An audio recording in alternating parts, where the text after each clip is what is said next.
The Business Journal Roundtable Series is sponsored by iSynergy, creative digital advertising.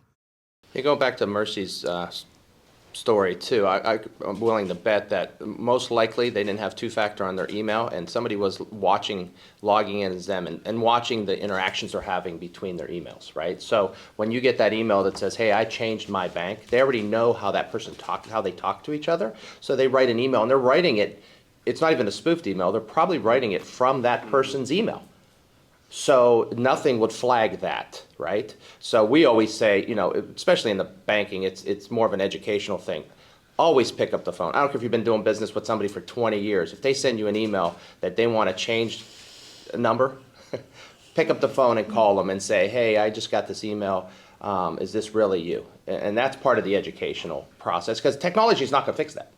Right, and I want to jump off of one thing here. Multi-factor authentication is probably the single most important thing that you can do to protect your account. And I would argue that it probably protects 95% of the scenarios. Especially in the email.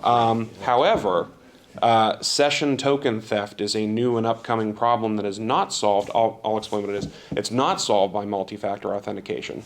And that is a scenario or a situation where someone, let's say, clicks on an email, and it opens up their web browser, and it takes them to a website that steals all of the cookies and all of the saved information that are in that web browser, including the Office 365 session token, which is part of the security process when you log in and you provide that two-factor code.